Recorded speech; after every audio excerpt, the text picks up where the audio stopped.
In September of 2021, I released a project called Sunshine, which was supposed to be a collection of 14 songs talking about my journey of falling in love for the first time and also falling out of it for the first time.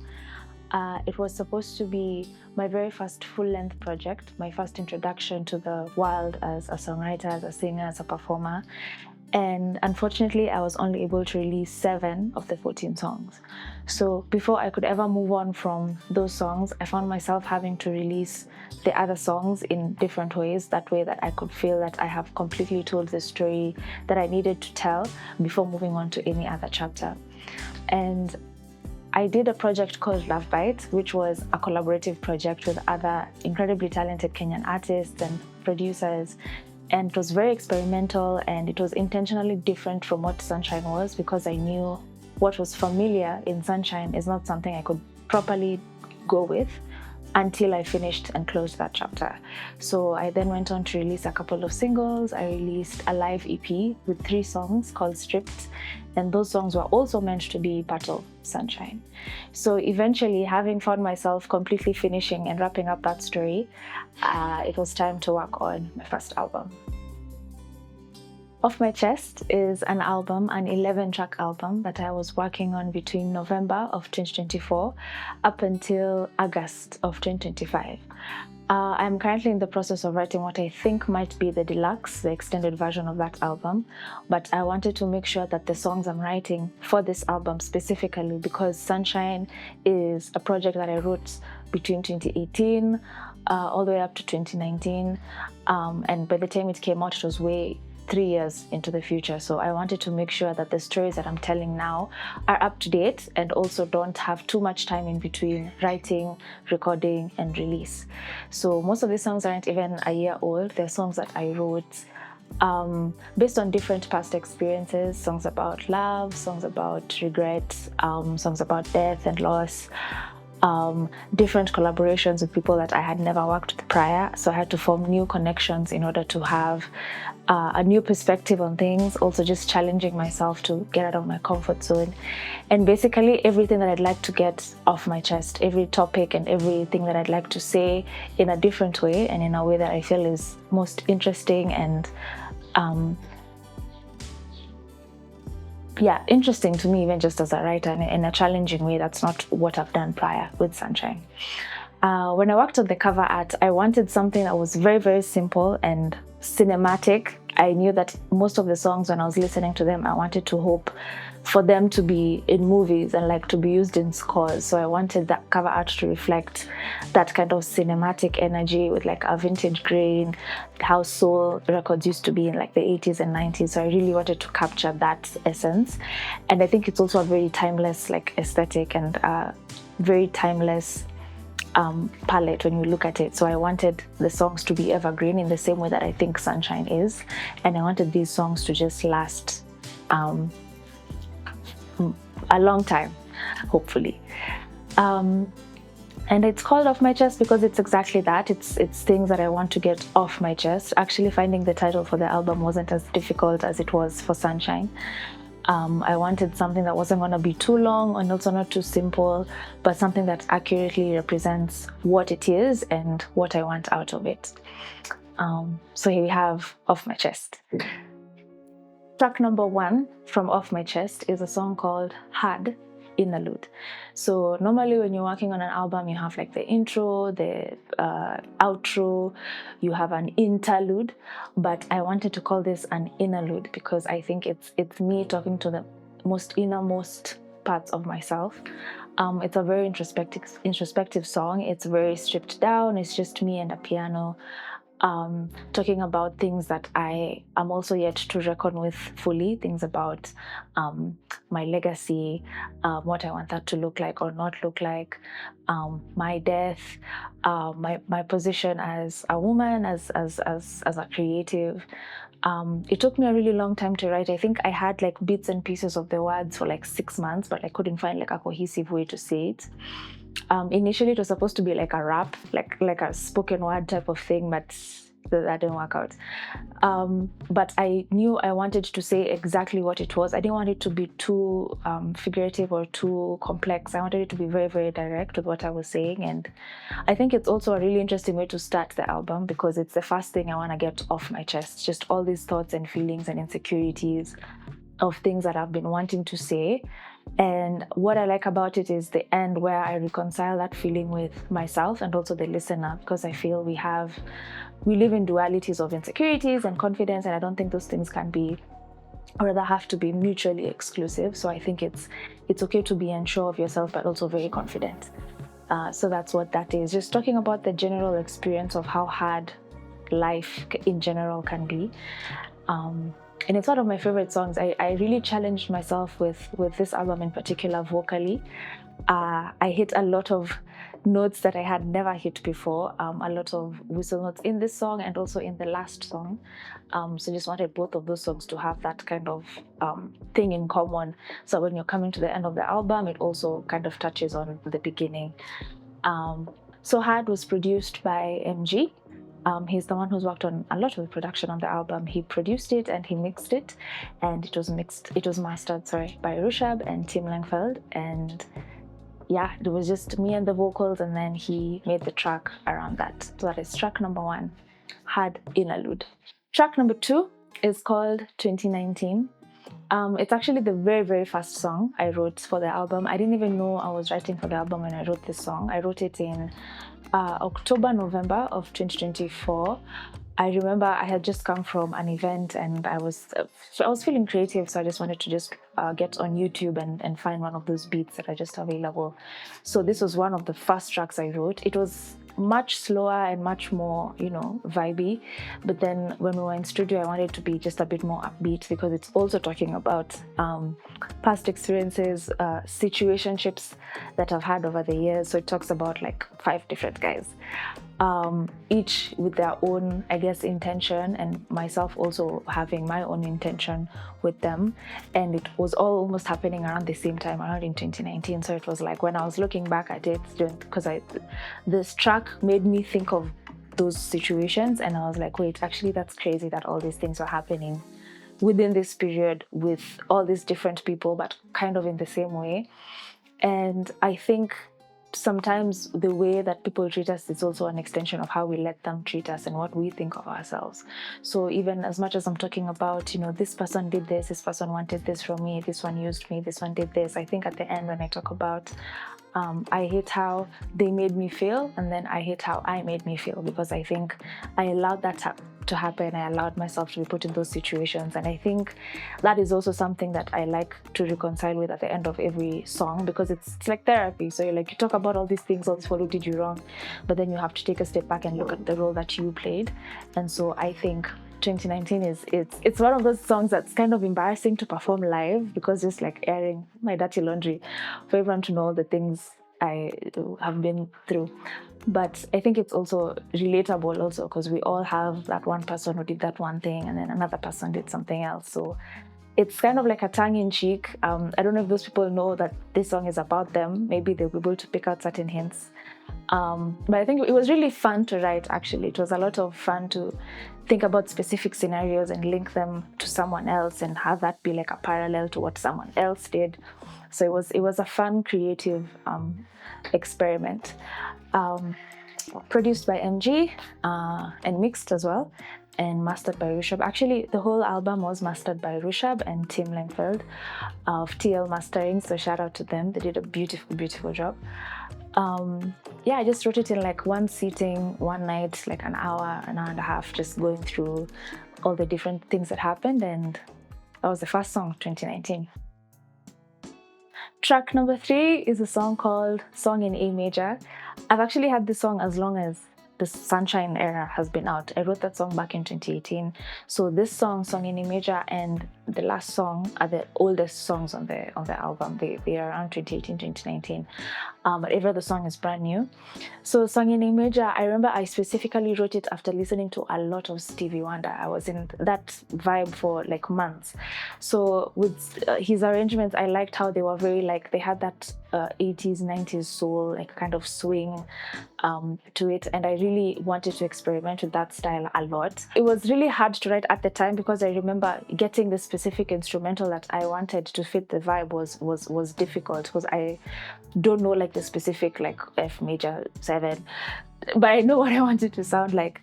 So I used to write a lot of the songs just based on the melodies that are in my head, and then getting now someone to compose the actual instrumentation was a bit tricky. But the song has gone through so many changes. It used to have an intro, it used to have an outro, it used to be very long. But then I had to like strip it down to the parts that I felt were most essential. So Song in A Major is about thinking about someone and hoping that they are thinking about you too. Maybe it's something that ended, but you hope that you could still rekindle it. Maybe regretting the relationship that ended, and hoping that also that person low-key wants you back. But it's also just about feeling foolish for thinking about someone who you know probably isn't thinking about you, but just holding on to that feeling of, okay, but maybe if you are. So that's what that song is about. I had the band that I play with, my live sessionists, they played live cello.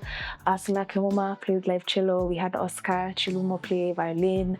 Marcos Musalano played the keys. Mathai played the guitar. I had one of my good friends who was also part of Sunshine, Luther Minor, do the additional vocals. So it was very like operatic, cinematic of just having like the strings, which I really enjoyed for this album. We used strings for multiple some songs in the album, and that was very fun. So, and I love how MG just captures, I feel like we have a very good creative chemistry, like we work really well and he knows exactly what I want. So even then when I told him the style that I wanted to capture in the song, it didn't take long for him to figure out exactly what it is I wanted, and I got exactly what I wanted. So it's that old 80s, 90s soul vibe, but very modern, which I hope will also just add to the timelessness. It's one of my favorite songs to perform also. I rarely perform it because it's been unreleased and it's been in my songbooks for all these years, but hopefully now with the album being out, I'll do it a lot more. So that's track number 3, Song in A Major. Also for the title Song in A Major, I remember I was also listening to around the time because Stevie Wonder has his album Songs in the Key of Life. And with the Love Ballad number 3, number 6, like I have a lot of challenge naming songs, but I also love classical music. So of course A major is the key that the song is in. Alicia Keys also has an album Songs in A minor. So I was just very, very inspired that time to name it that, Song in A major. So it's just the key that the song is in. Track number 4 is one of my favorite songs. It's a song called Reasons. And I love this song so much because it is my first time singing in Kikuyu, which is my native language. I've never sang it before. I had a lot of trouble figuring out how to make it sound right because I had the idea. I wrote the verse 1, I wrote the chorus. I knew what I wanted like the verse 2 to say, but that like transcribing, it's very interesting finding words to rhyme in different languages. It was such a challenging but fun experiment also.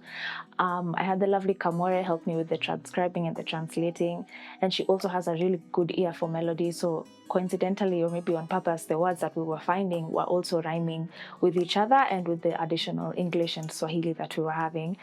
And to me, it's just the loveliest of love songs. It's not just about falling in love, but staying in love and finding someone who makes you find reasons to stay and to just be in the relationship. I think when you're young, it's very chaotic and the smallest sign of trouble, you want to leave.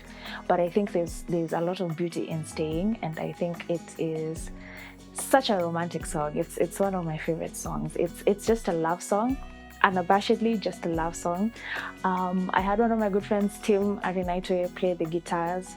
He's also played so many guitars on the album. He also has a very beautiful ear for melody. I think the way he plays and his touch is very, very moving to me, and he's done that a lot in different parts of the album that I've been very fortunate to have.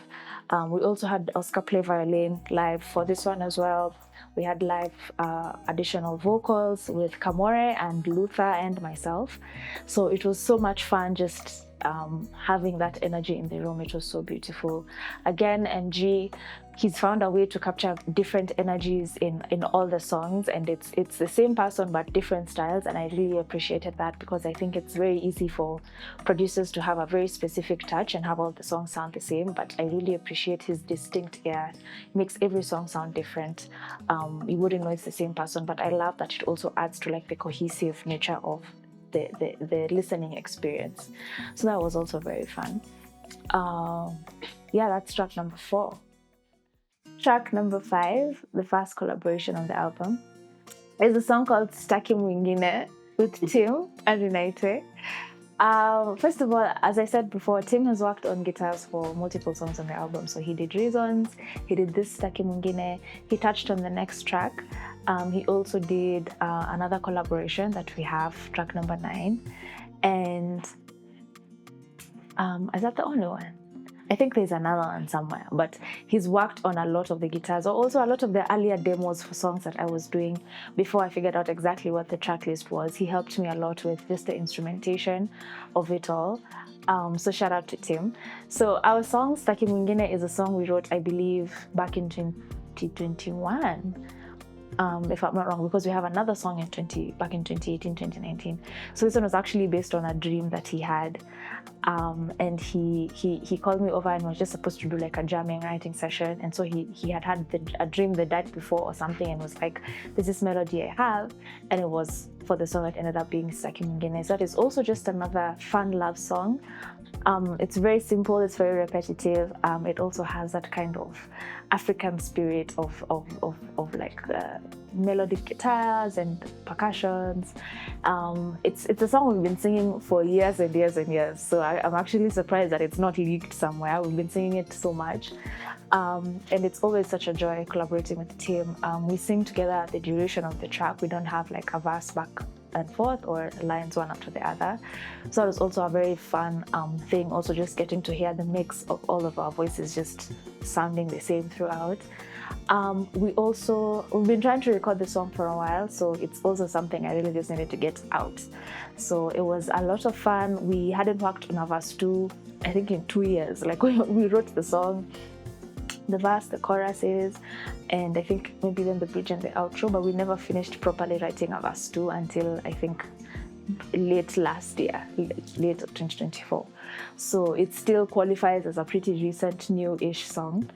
And yeah, it's just one of my favorite songs. It's a love song, it's fun, it's easy, it's catchy.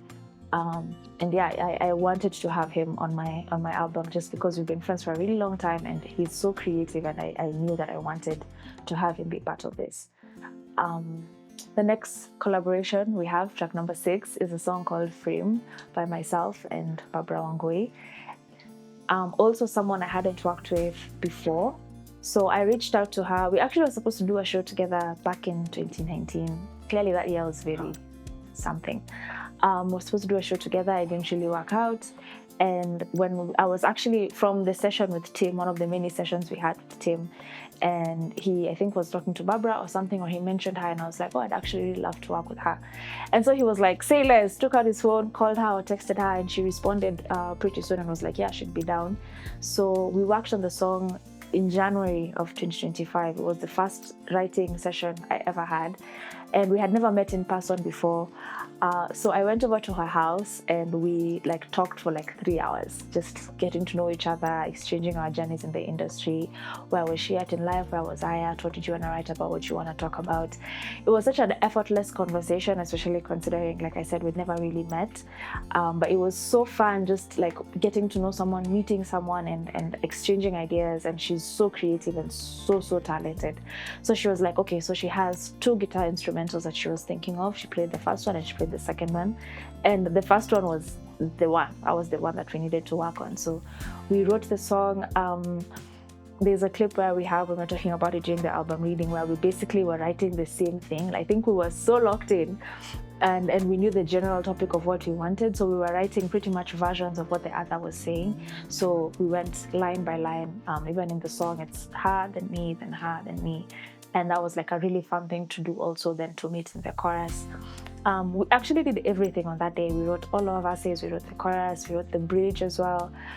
We also did a demo. She also is really good with that. So she recorded a guitar and we did some demo vocals just to work with much later when we came to record. And also just to sit with it and hear how it sounds.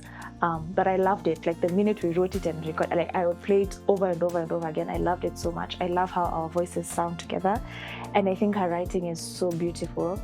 And we wanted to use like an image of something. So it was supposed to be an object, so it ended up being a frame, like an actual literal picture frame.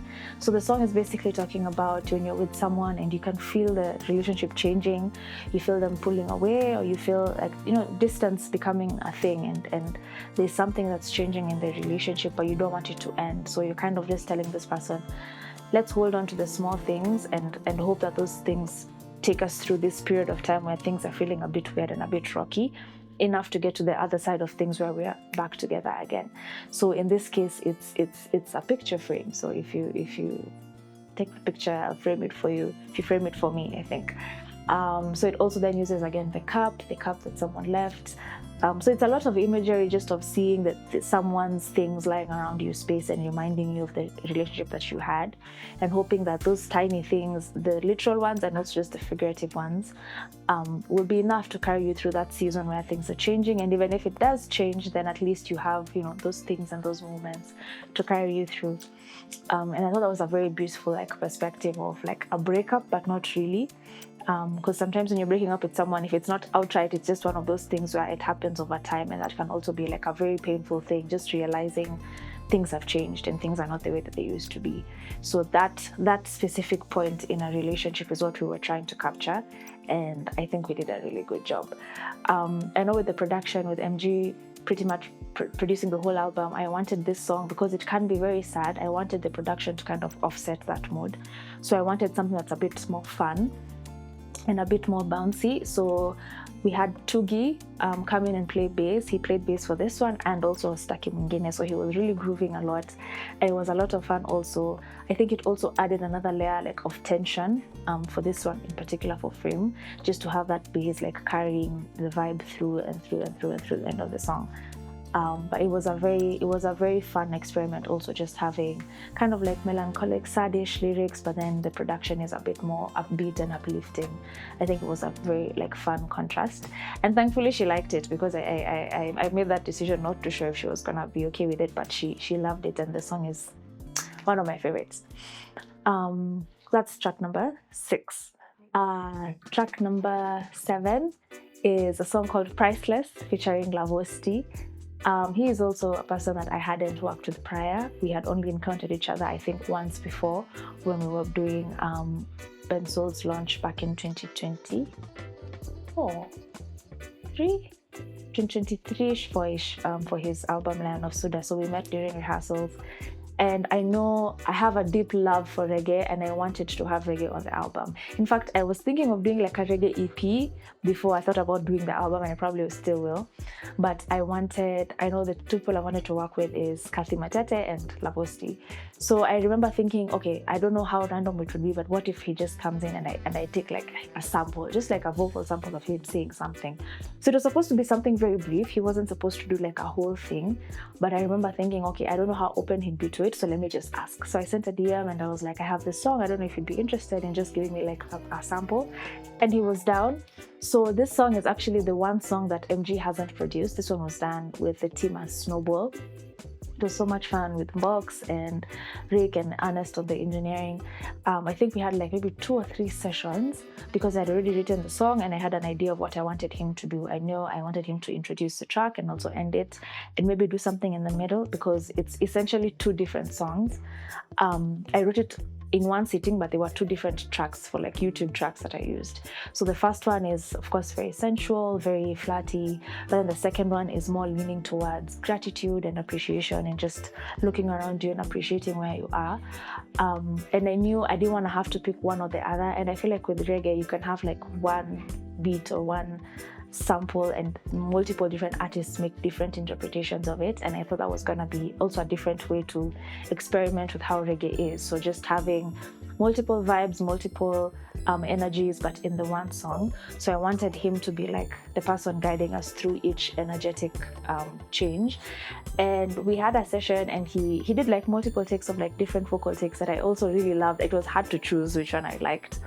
And he was so open and so experimental, and he also helped with the bass line, and it was such an interesting way, like watching them work creatively and like bouncing off each other, because I'm not used to that. I'm used to being in studio. If it's my instrumentalist, I know what I want them to play, I guide them on what to play, and then I leave MG to produce around it. So watching them create the track in real time was a new experience for me, and also just stepping aside and letting them take over. And I think it was such a fun thing.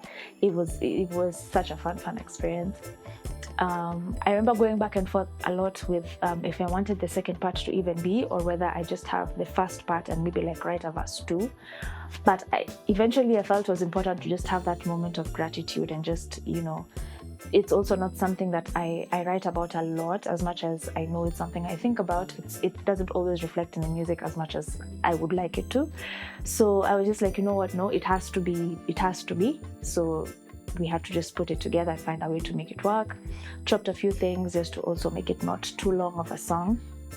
And then I did a visual in Tigoni, which is basically where the album is set. I really wanted a physical place where the album could be, and Tigoni is such a beautiful place that has a lot of open land. It's very green, it's very peaceful, it's very quiet.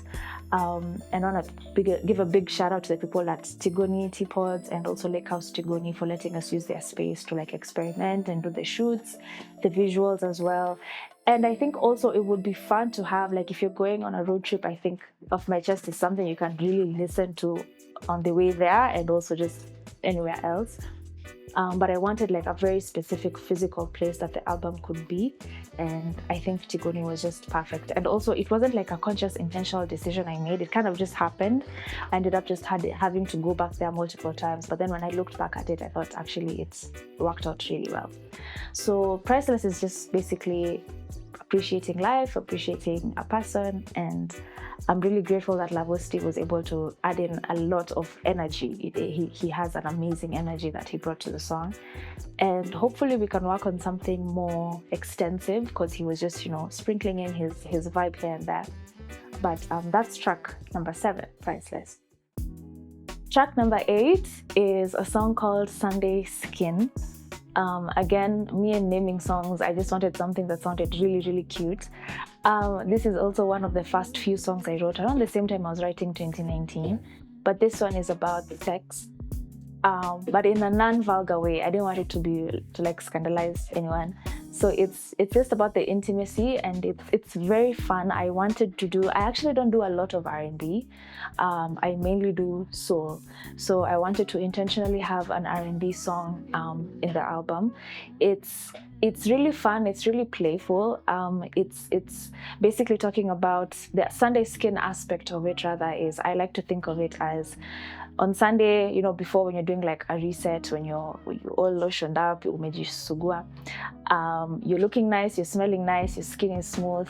That version of yourself, presenting that to whoever you're with and wanting to be intimate with someone, but also like with now the best part of you, all fresh and nice and cozy.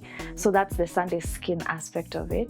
But it's basically just about intimacy and just enjoying the person that you're with and wanting to be with them again and just experience that with that person. So it's very chill, it's playful, it's fun. I like it, I enjoy it. And yeah, it's one of the songs we did with Isaac Aine. He came and did this one and the next track. So Isaac and I have also been collaborating since Sunshine. He's an amazing guitarist and bassist. He also has an incredible ear for music. We actually created a sample live that you can hear at the beginning, and also throughout the track you can hear like a sample, like an R&B sample that he made, and he encouraged me to also make. So it was a very, very creative session. It was, I believe, the last session that we had for the album. So after we did all the songs, he was the last person I had come in to work on these remaining 2 songs. And it was so much fun because he also let me experiment. We had, towards the end, there's like some distortion happening with his guitar, and he let me do the thing and control the knobs and actually do that and just make it that like sonic experience of like a trippy thing. And I really enjoyed it because it also tied into the next song, which was Honey Hour.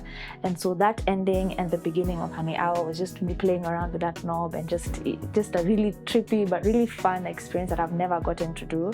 And it was so interesting. I thought it was the most creative thing I've ever done. Not just creating the sample, but then also doing that at the beginning and the end. And then also, like I said, I don't do much R&B, so even just experimenting with like vocals and like layering things. I also was very intentional trying to do like different runs and just have fun with it, as I think R&B should be.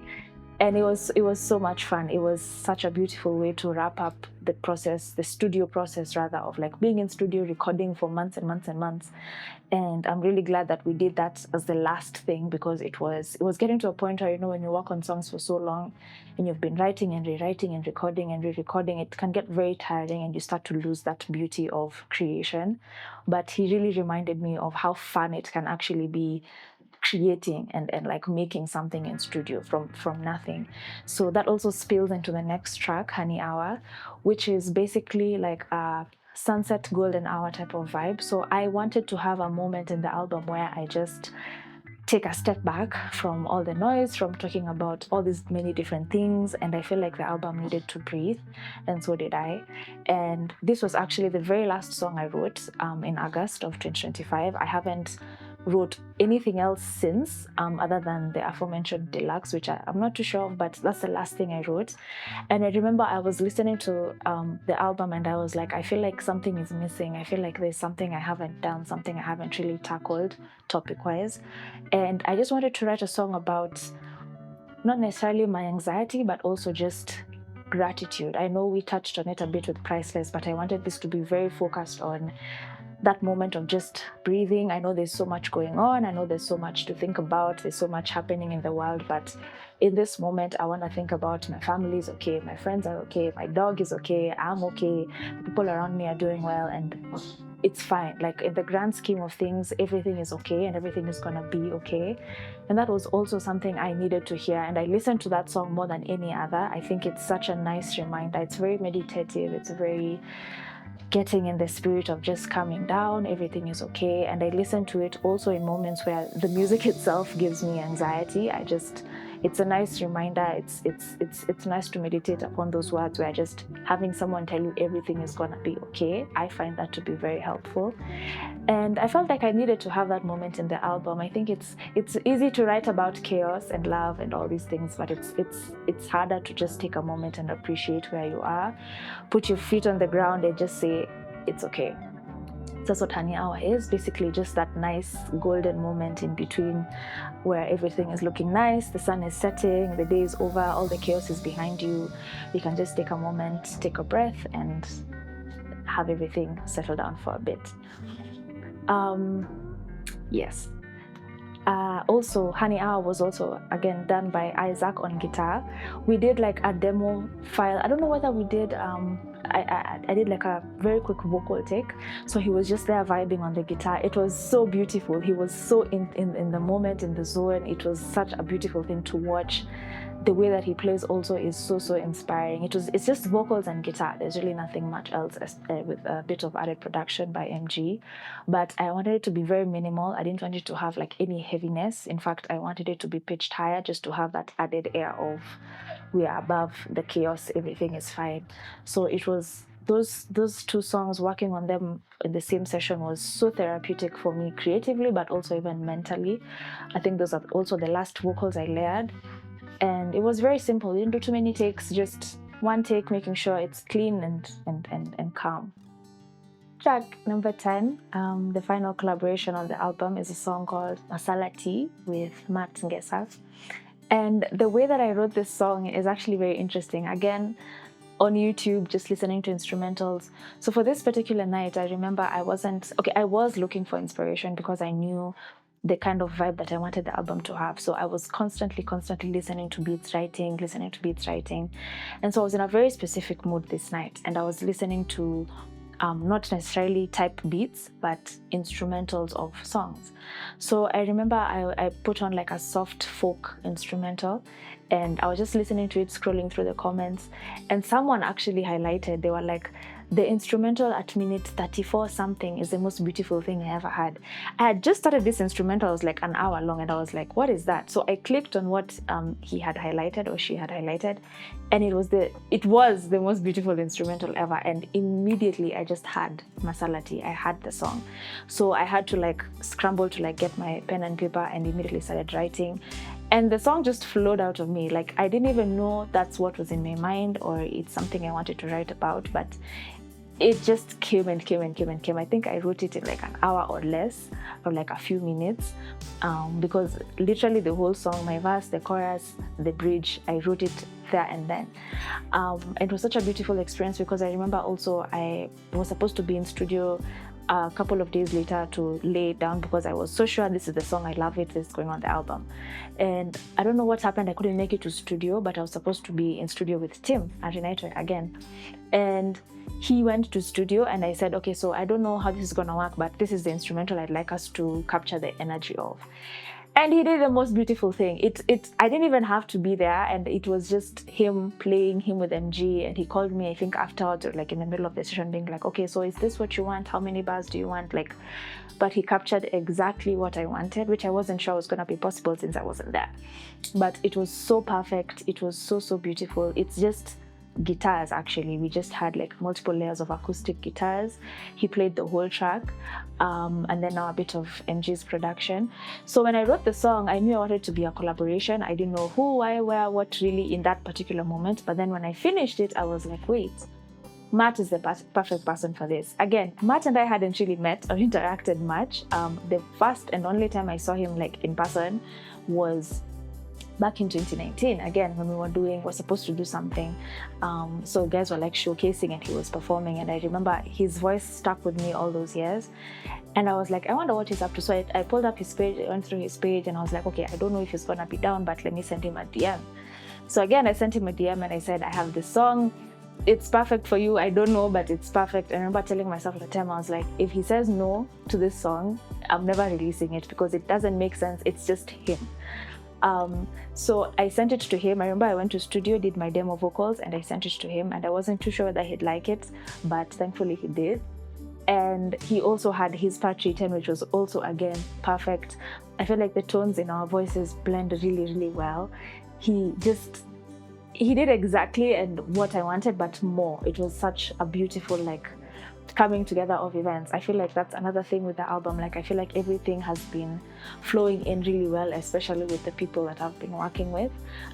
There was a very big headache at the beginning, but once we got over that, everything flowed so smoothly.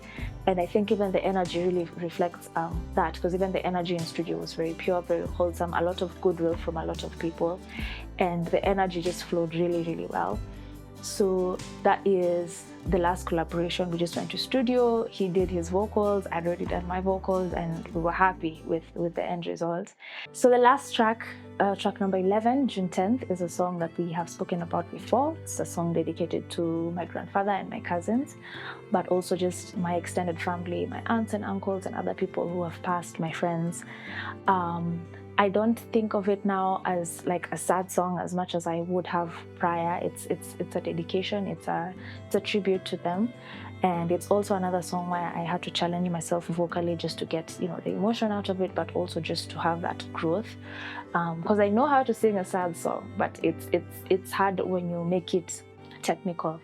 But I really enjoyed also having live instruments and live strings and live added vocals.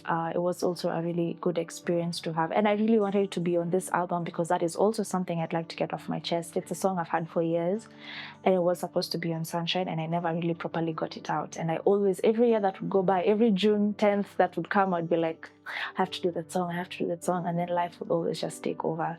So I wanted it to be, it was supposed to be the beginning track of the album actually, but then after everything else came into focus, I decided to just end it with that because, like I said earlier, even with that last high note in the end, I feel like it's a really nice reprieve, and I feel like it ties it all together with that moment of calm and also just reflection.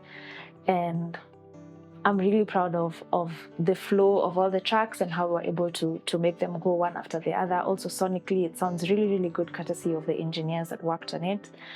And I'm really happy with the overall experience that we've managed to curate. I think I'm so proud of it.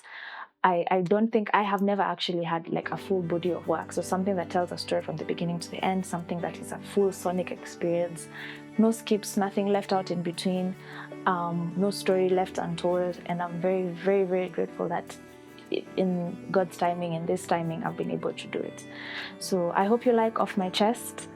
February 9th, 2026. I think it should be out by now. So I hope you let it get things off your chest as well.